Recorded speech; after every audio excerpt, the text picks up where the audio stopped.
Allez, c'est parti pour une nouvelle confrontation entre le Danois Holger Rune et le Norvégien Casper Ruud. C'est déjà la sixième confrontation entre les deux joueurs, sachant que les 5 premières ont eu lieu sur terre battue et que les 4 premières ont été remportées par Casper Ruud et que la cinquième, il y a 15 jours, a été remportée par Holger Rune, sachant qu'il était quand même mené 1-7 et un break contre lui. Donc le Norvégien lui pose beaucoup de problèmes. On va passer sans plus tarder à l'analyse de ce quart de finale qui s'annonce bouillant.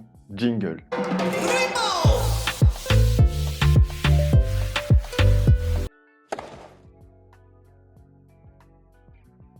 Holger Rune fait partie des quelques joueurs de cette édition de Roland-Garros qui était très attendu. Il a fait une finale à Monte-Carlo, une finale à Rome. Il est arrivé en tant qu'outsider, potentiellement vainqueur de ce tournoi après Djokovic, Alcaraz, Tsitsipas. C'est lui qu'on voyait potentiellement dans le dernier carré. Il n'a plus qu'un match avant de rejoindre ce dernier carré contre Casper Ruud. Holger Rune a un parcours solide pour le moment, il n'a pas déçu. Même s'il a frôlé la porte de sortie en huitième de finale contre Cerundolo qui a crânement joué sa chance, il a amené le Danois jusqu'au fameux super tie-break du cinquième set. Mais le Danois était plus fort par expérience. On se rappelle de ce match contre Roublev en huitième de l'Open d'Australie, où il menait 5-0 dans ce super tie-break, mais a fini par s'incliner, ce qui a été un mini traumatisme pour lui, et c'est très très bien de s'en être sorti de cette manière. Pour récapituler assez rapidement sur son parcours, au premier tour, il a joué Christopher Eubanks, où il a lâché une manche, mais où il s'est montré largement plus fort. Ensuite, il a bénéficié du forfait de Gaël Monfils, donc ça lui a permis de se préserver physiquement. On sait que l'accumulation des matchs pèse énormément en Grand Chelem et surtout à Roland-Garros, mais un joueur qui bénéficie de ce forfait très tôt dans le tournoi peut sortir du tournoi et peut perdre le rythme des Grands Chelems. Au troisième tour, il n'a fait qu'une bouchée ou presque du jeune Italien Gennaro Alberto Olivieri, où il a marché sur son adversaire, où il s'est montré un peu tendu en début de match, mais a su parfaitement dérouler par la suite. Et c'est en huitième de finale qu'on arrive sur ce match contre Cerundolo, où il est passé tout proche de la correctionnelle. Alors on savait que ce serait un match test pour Holger Rune, car l'Espagnol est un spécialiste de la terre battue, il a grandi sur cette surface et il progresse sur le circuit, il devient vraiment régulier, et Holger a eu vraiment très chaud. Il a montré des failles sur le plan tennistique, avec quelques montées hasardeuses au filet, aussi avec des coups qui manquaient de justesse. Et sur le plan physique, il faut qu'on parle de ce quatrième set avec cette grosse baisse d'intensité dans les déplacements, dans les courses. Et c'est pas la première fois que ça lui arrive. Rappelez-vous de son match à Acapulco contre Dominor où il remporte le premier set, mais crampe dans les deuxième et troisième sets où il lâche complètement. On se souvient aussi de ce match à Lyon en quart de finale contre Guignard où il a été pris vraiment par des crampes. Malgré ça, il a gagné le match. Mais quand on arrive à un tel niveau à Roland-Garros en huitième de finale, ce genre de faiblesse physique devient vraiment rédhibitoire et son niveau moyen supérieur à celui de Cerundolo sur terre battue en ce moment l'a fait passer, mais attention à lui, il devra vite arrêter d'avoir ces trous physiques qui permettent à ses adversaires de prendre le dessus sur lui. Mis à part cet aspect physique, tennistiquement ça reste ultra solide des deux côtés, coup droit revers, au service il est très très fort, très performant avec ce slice côté égalité qui vient complètement sortir l'adversaire, comme ça il peut enchaîner avec un deuxième coup de raquette ou alors monter à la volée, ce qu'il a fait contre Cerundolo, mais qu'il faudra qu'il fasse encore plus. Il l'a confié sur la terrasse aux côtés de son coach Patrick Mouratoglou. Il faudra qu'il monte encore plus à la volée s'il veut espérer poser des problèmes au tout meilleur du monde. Attention à sa seconde balle qui est parfois très très lente, qui permet à ses adversaires de rentrer dans le court et d'agresser vraiment. Et ça, Casper ne s'en privera vraiment pas. Maintenant, d'un point de vue mental, on le sent habité, en mission.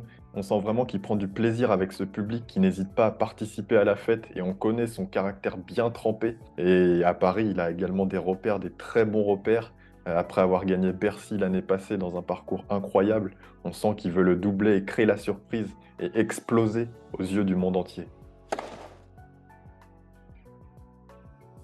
Alors Casper Ruud, on en parle peu car il est moins bankable qu'un Alcaraz ou qu'un Rune, mais il est bien présent en quart de finale, il tient son rang avec un tableau plutôt avantageux, mais il est au rendez-vous. On aurait pu penser qu'après des défaites contre Cerundolo à Barcelone ou contre Arnaldi à Madrid, il aurait pu perdre en première semaine, mais il est toujours là. Il déploie un tennis satisfaisant, même si comparé à un Djokovic ou un Alcaraz, on ne le voit pour l'instant pas soulever la coupe des mousquetaires, mais il ne faut jamais insulter l'avenir. Pour retracer assez rapidement son parcours, il bat au premier tour Elias Ymer en 3-7.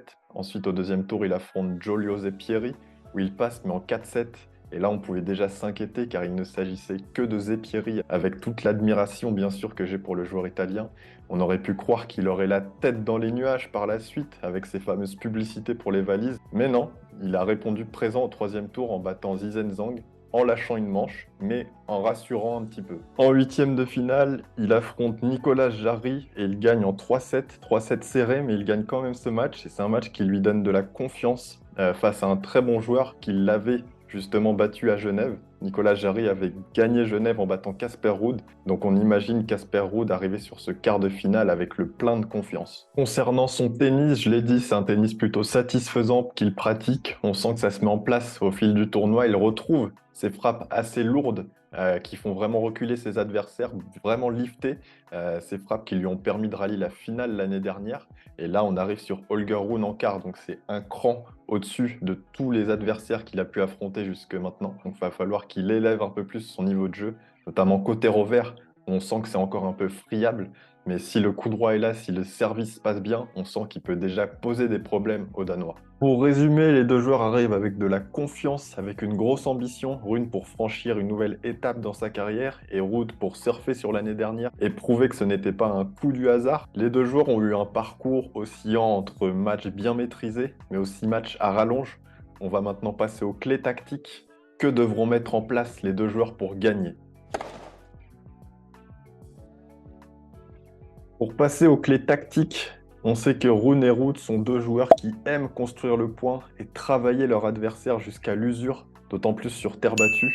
Si on se met à la place d'Holger Rune, il va falloir qu'il appuie forcément côté revers du Norvégien, là où Casper Ruud est le plus friable et le plus susceptible de jouer court et de déposer une balle courte. Et il faudra absolument que Holger Rune s'engouffre dans chaque brèche qui est donnée par le Norvégien. Il ne devra surtout pas hésiter à monter au filet. On sait que Ruud est un bon défenseur, mais qu'il n'est pas le meilleur passeur. Et donc c'est un axe important qu'il doit développer. Il l'a dit quand il est passé à la terrasse après sa victoire contre Cerundolo. C'est un axe qu'il doit développer, monter encore plus, mettre la pression à l'adversaire. Même si ça ne passe pas pendant un temps, ça marchera au bout d'un moment. Attention à Holger concernant son service, c'est 23 doubles fautes sur ces 3 matchs. Donc il faut peut-être privilégier plus le pourcentage, notamment s'il se trouve dans une mauvaise position, et appuyer plus sur ses secondes balles, étant donné que, comme je l'ai dit, parfois ces secondes peuvent vraiment être très lentes, en dessous des 130 km/h, ce qui permettrait à Casper Ruud de prendre un avantage sans précédent dès le début du point. Maintenant, si on se met côté Casper Ruud, on sait que Holger Rune joue en cadence, est régulier et attend le coup pour agresser tout en provoquant et en allant vers l'avant. Je vais à moitié spoiler la partie prono, mais si Casper Ruud ne prend pas d'initiative dès le début du point, il peut se faire bouffer tout cru par un Holger affamé. La solution pour lui, ça va être qu'il prenne son coup droit dès qu'il le peut, construire sans trop attendre et agresser assez tôt pour empêcher Holger de rentrer dans le court. Il va devoir accepter à certains moments le combat dans la diagonale revers et surprendre, notamment en glissant des amortis au bon moment. D'après moi, face à Rune, un Casper attentiste est un Casper fini. Donc agressif, imprévisible, il faudra qu'il soit s'il veut s'en sortir. Concernant la fameuse partie qui fâche, les amis, la partie prono, on l'a dit, Holger Rune a un parcours pas simple, avec un forfait à gérer en début de tournoi, puis un gros match piège face à Cerundolo avec beaucoup d'adrénaline. Ruud s'est sorti de ces matchs non sans difficulté, mais Rune a selon moi un niveau moyen supérieur à celui de Casper Ruud aujourd'hui sur terre battue. Ruud qui typiquement peut perdre assez largement selon moi face à un top 10 aujourd'hui.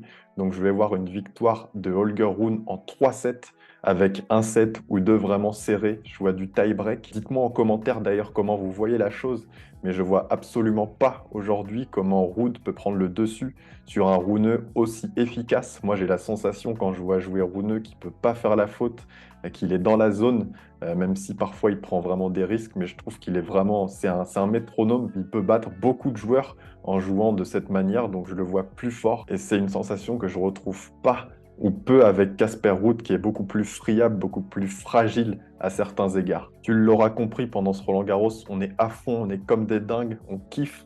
Donc si tu veux rejoindre l'aventure, il y a Wimbledon qui arrive bientôt. On va aussi couvrir toute la tournée américaine jusqu'à l'US Open, jusqu'au Masters. Donc ça va être un truc de fou. Si tu veux nous suivre, abonne-toi, active la cloche pour avoir toutes les notifications et on se retrouve très bientôt pour de nouvelles aventures.